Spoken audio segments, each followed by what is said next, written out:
આકાશવાણી સમાચાર મિત્તલ પટેલ વાંચે છે. સૌપ્રથમ મુખ્ય સમાચાર. પ્રધાનમંત્રીએ ભારત ઓમાન વચ્ચે સહયોગને મજબૂત બનાવવા અને વ્યૂહાત્મક ભાગીદારીને આગળ વધારવા ચર્ચા કરી. કેન્દ્રીય કૃષિમંત્રી શિવરાજસિંહ ચૌહાણે આજે ગૃહમાં વિકસિત ભારત રોજગાર અને આજીવિકા મિશન ગ્રામીણ ગેરંટી બિલ પરની ચર્ચાનો જવાબ આપશે. લોકસભાના આજના કાર્યકાળમાં દિલ્હી રાષ્ટ્રીય રાજધાની ક્ષેત્રમાં પ્રદૂષણ પર ચર્ચા હાથ ધરાશે. કેન્દ્રીય માહિતી અને પ્રસારણ રાજ્યમંત્રી ડોક્ટર એલ મુરુગને જણાવ્યું કે ઓટીટીની સામગ્રી સેન્ટ્રલ બોર્ડ ઓફ ફિલ્મ સર્ટિફિકેશનના અધિકાર ક્ષેત્રની બહાર. અને બેડમિન્ટનમાં ભારતની પુરુષ ડબલ્સ જોડી સાત્વિક સાઈરાજ રેડ્ડી અને ચિરાગ શેટ્ટી આજે ઇન્ડોનેશિયાની જોડી સામે ટકરાશે. સમાચાર વિગતવાર. પ્રધાનમંત્રી નરેન્દ્ર મોદી તેમના 3 દેશોના પ્રવાસના છેલ્લા તબક્કામાં ઓમાનની 2 દિવસની મુલાકાતે ગઈકાલે સાંજે મસ્કત પહોંચ્યા હતા. શ્રી મોદીનું સ્વાગત ઓમાનના સંરક્ષણ બાબતોના નાયબ પ્રધાનમંત્રી સૈયદ શિહાબ બિન તારિક અલ સૈયદે કર્યું. તેમણે વિવિધ ક્ષેત્રોમાં ભારત ઓમાન સહયોગને મજબૂત બનાવવા અને વ્યૂહાત્મક ભાગીદારીને આગળ વધારવા પર ચર્ચા કરી. કેન્દ્રીય કૃષિમંત્રી શિવરાજસિંહ ચૌહાણ આજે ગૃહમાં વિકસિત ભારત રોજગાર અને આજીવિકા મિશન ગ્રામીણ ગેરંટી વિકસિત ભારત ગ્રામીણ કલ્યાણ બિલ 2025 પર ચર્ચાનો જવાબ આપશે. લોકસભામાં ગઈકાલે મોડી રાત સુધી બિલ પર ચર્ચા ચાલી હતી. નવો કાયદો 20 વર્ષ જૂના મહાત્મા ગાંધી રાષ્ટ્રીય ગ્રામીણ રોજગાર ગેરંટી અધિનિયમ 2005ને બદલશે. આ બિલનો ઉદ્દેશ 2047 સુધીમાં વિકસિત ભારત માટે રાષ્ટ્રીય ભવિષ્ય યોજના અનુસાર ગ્રામીણ વિકાસ માળખું સ્થાપિત કરવાનો છે. આ યોજના હેઠળ કામદારોને ચૂકવવામાં આવતા ભંડોળમાં કેન્દ્ર સરકાર 60% અને રાજ્ય સરકારો 40% યોગદાન આપશે. લોકસભામાં આ બિલ અંગે માહિતી આપતા કૃષિમંત્રી શિવરાજસિંહ ચૌહાણે કહ્યું કે આ બિલ ગામડાઓમાં વિકાસ સુનિશ્ચિત કરશે. શ્રી ચૌહાણે જણાવ્યું કે આ બિલ મહાત્મા ગાંધીના આત્મનિર્ભર, વિકસિત અને ગરીબી મુક્ત ગામડા બનાવવાના વિઝનને પૂર્ણ કરશે. की गारंटी के बजाय हम 125 दिन की गारंटी दे रहे हैं काम की. न केवल गरीब का कल्याण, गांव का संपूर्ण विकास. जो महात्मा गांधी कहते थे, एक स्वयंपूर्ण गांव, एक स्वावलंबी गांव, एक विकसित गांव का निर्माण, इसका प्रावधान इसमें किया गया है. વિશ્વ આરોગ્ય સંગઠન WHOના પરંપરાગત દવા પરના બીજા વૈશ્વિક પરિષદનું ઉદ્ઘાટન ગઈકાલે નવી દિલ્હીના ભારત મંડપમ ખાતે થયું હતું. વિશ્વ આરોગ્ય સંગઠન અને આયુષ મંત્રાલય દ્વારા સંયુક્ત રીતે આયોજિત કરવામાં આવી રહ્યું છે. આ પ્રસંગે આયુષ મંત્રી પ્રતાપરાવ જાદવે જણાવ્યું કે 2016માં શરૂ થયેલ આ સહયોગ વૈશ્વિક સ્તરે પરંપરાગત દવાને આગળ વધારવામાં મહત્વપૂર્ણ સાબિત થયો છે. हमारी परंपरागत चिकित्सा पद्धतियों के संरक्षक और सूत्रधार आयुष मंत्रालय और WHO के बीच सहयोग 2016 से शुरू हुआ था. इसका एक बड़ा नतीजा 2024 में दिल्ली में ICD-11 मॉड्यूल 2 का लॉन्च था, जो आयुर्वेद, सिद्ध और यूनानी बीमारी के कोड को ग्लोबल हेल्थ क्लासिफिकेशन में जोड़ता है. WHOના director general doctor Tedros Adhanom ગેબ્રિયસે વિજ્ઞાન અને પરંપરાગત જ્ઞાન અને જીવનના અનુભવો વચ્ચે સેતુ રચવા પર ભાર મૂક્યો હતો. લોકસભાના આજના કાર્યકાળમાં દિલ્હી રાષ્ટ્રીય રાજધાની ક્ષેત્રમાં પ્રદૂષણ પર ચર્ચા હાથ ધરાશે. નિયમ 193 હેઠળ થનારી આ ચર્ચામાં સાંસદ પ્રિયંકા ગાંધી વાડ્રા, કનિમોઝી કરુણાનિધિ અને બાંસુરી સ્વરાજ ભાગ લેશે. રાજ્યસભામાં કેન્દ્રીય મંત્રી ડોક્ટર જીતેન્દ્રસિંહ પરમાણુ ઉર્જાનો ટકાઉ ઉપયોગ અને પ્રગતિ ખરડો 2025 માટે વિચારણા રજૂ કરશે અને બિલ પસાર કરવામાં આવશે.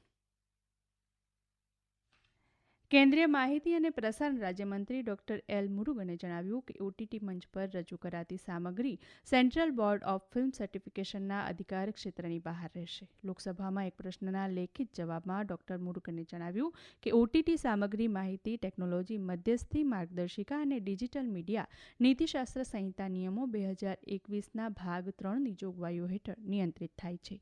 બીજા એક પ્રશ્નના જવાબમાં ડોક્ટર મુરુગને જણાવ્યું કે સરકારની નીતિઓનો ઉદ્દેશ મહિલાઓ અને બાળકો સહિત સામગ્રી વપરાશકર્તાઓ માટે સલામત, વિશ્વસનીય અને જવાબદાર ઇન્ટરનેટ સુનિશ્ચિત કરવાનો છે. તેમણે જણાવ્યું કે સરકાર દેશમાં ઇન્ટરનેટ કોઈપણ ગેરકાયદેસર સામગ્રી અથવા માહિતીથી મુક્ત છે તેની ખાતરી કરવા માટે પ્રતિબદ્ધ છે. એક રાષ્ટ્ર એક ચૂંટણી કાયદા અંગે સંયુક્ત સંસદીય સમિતિની બેઠક ગઈકાલે નવી દિલ્હીમાં ભાજપના સાંસદ પીપી ચૌધરીની અધ્યક્ષતામાં યોજાઈ હતી. આ સમિતિ બંધારણ બિલ 2024 અને કેન્દ્રશાસિત પ્રદેશો કાયદા સુધારા બિલ 2024ની તપાસ કરી રહી છે. આંતરરાષ્ટ્રીય નાણાકીય ભંડોળના પ્રથમ નાયબ મેનેજિંગ ડિરેક્ટર ગીતા ગોપીનાથ અને પ્રધાનમંત્રીના આર્થિક સલાહકાર પરિષદના સભ્ય સંજીવ સાન્યાલે પણ બેઠકમાં ભાગ લીધો હતો અને આ સંદર્ભમાં પોતાના મંતવ્યો રજૂ કર્યા હતા. આ સમાચાર આપ આકાશવાણી પરથી સાંભળી રહ્યા છો. આ સમાચારનું જીવંત પ્રસારણ આપ અમારી YouTube channel AIR news Gujarat પર પણ સાંભળી શકશો. વધુ સમાચાર માટે અમારી વેબસાઇટ newsonair.gov.in/gu અને અમારા એક્સ હેન્ડલ AIR_news_ABAD ને ફોલો કરશો. ગુજરાતમાં મતદાર યાદીની ખાસ સઘન સુધારણા વિતરણ કરાયેલા કુલ 5,08,00,000 ગણતરી ફોર્મમાંથી 4,34,00,000 ફોર્મ નાગરિકો દ્વારા ભરીને પરત કરવામાં આવ્યા છે. સાંભળીએ એક અહેવાલ. राज्य में वितरित किए गए कुल 5.08 करोड़ गणना फॉर्म में से 4.34 करोड़ फॉर्म नागरिकों द्वारा वापस जमा किए गए हैं. इन सभी फॉर्मों का पूरी तरह से डिजिटलीकरण कर दिया गया है. इस गहन प्रक्रिया के दौरान अधिकारियों ने 18 लाख से अधिक मृत मतदाताओं, 9.6 लाख से अधिक अनुपस्थित मतदाताओं और लगभग 40 लाख ऐसे मतदाताओं की पहचान की है जो स्थायी रूप से कहीं और चले गए हैं. इसके अतिरिक्त मतदाता सूची की शुद्धता को सुनिश्चित करने के लिए 3.8 लाख डुप्लीकेट प्रविष्टियों का भी पता लगाया है, जिन्हें हटाने की प्रक्रिया शुरू कर दी गई है. अपर्णा खुंड, आकाशवाणी समाचार, अहमदाबाद. IIT બોમ્બે કૃત્રિમ બુદ્ધિ સંચાલિત ડેટા સેન્ટરો માટે અદ્યતન કુલિંગ સોલ્યુશન વિકસાવવા માટે ડિજિટલ ઇન્ફ્રાસ્ટ્રક્ચર સોલ્યુશન પ્રદાતા સાથે ભાગીદારી કરી છે. વધતા થર્મલ પડકારોને પહોંચી વળવા આ સહયોગ સધાયો છે. ભારતીય વ્યવસાયોમાં AI અપનાવવાની પ્રક્રિયા ઝડપથી વધી રહી છે અને 2025 સુધીમાં ગ્રાફિક્સ પ્રોસેસિંગ યુનિટનો વીજ વપરાશ ઝડપથી વધવાની અપેક્ષા છે.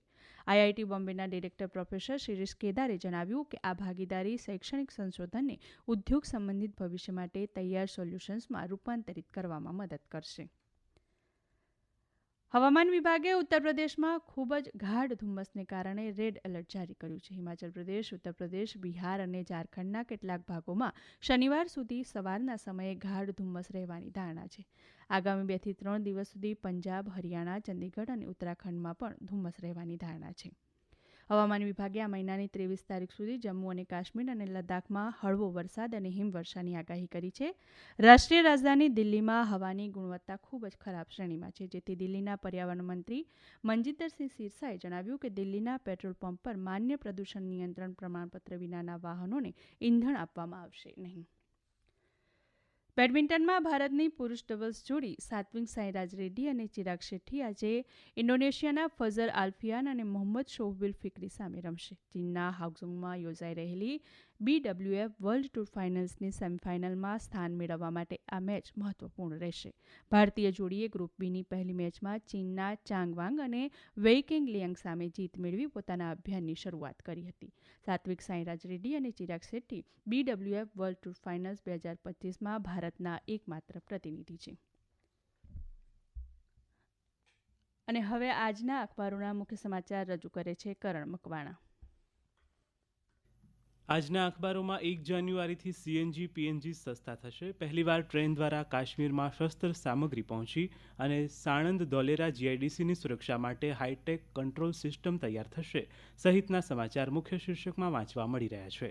સંદેશ લખે છે, મોદી સરકારની ન્યૂ યર ગિફ્ટ, 1 જાન્યુઆરીથી CNG PNG સસ્તા થશે. ફૂલછાપનું મુખ્ય શીર્ષક છે, પહેલીવાર ટ્રેનથી કાશ્મીર પહોંચ્યો શસ્ત્ર સરંજામ.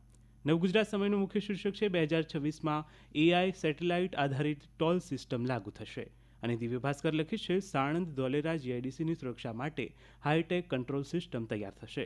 સેમિકન્ડક્ટર ઇન્ડસ્ટ્રીની સુરક્ષા વધશે. અંતમાં મુખ્ય સમાચાર ફરી એકવાર. પ્રધાનમંત્રીએ ભારત ઓમાન વચ્ચે સહયોગને મજબૂત બનાવવા અને વ્યૂહાત્મક ભાગીદારીને આગળ વધારવા ચર્ચા કરી. કેન્દ્રીય કૃષિમંત્રી શિવરાજસિંહ ચૌહાણ આજે ગૃહમાં વિકસિત ભારત રોજગાર અને આજીવિકા મિશન ગ્રામીણ ગેરંટી બિલ પરની ચર્ચાનો જવાબ આપશે. લોકસભાના આજના કાર્યક્રમમાં દિલ્હી રાષ્ટ્રીય રાજધાની ક્ષેત્રમાં પ્રદૂષણ પર ચર્ચા હાથ ધરાશે.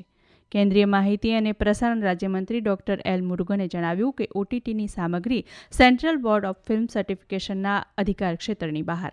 અને બેડમિન્ટનમાં ભારતની પુરુષ ડબલ્સ જોડી સાત્વિક સાંઈરાજ રેડ્ડી અને ચિરાગ શેટ્ટી આજે ઇન્ડોનેશિયાની જોડી સામે રમશે. આકાશવાણી પરથી સમાચાર પૂરા થયા. હવે પછી આપ 1:20 રાષ્ટ્રીય સમાચાર સાંભળી શકશો.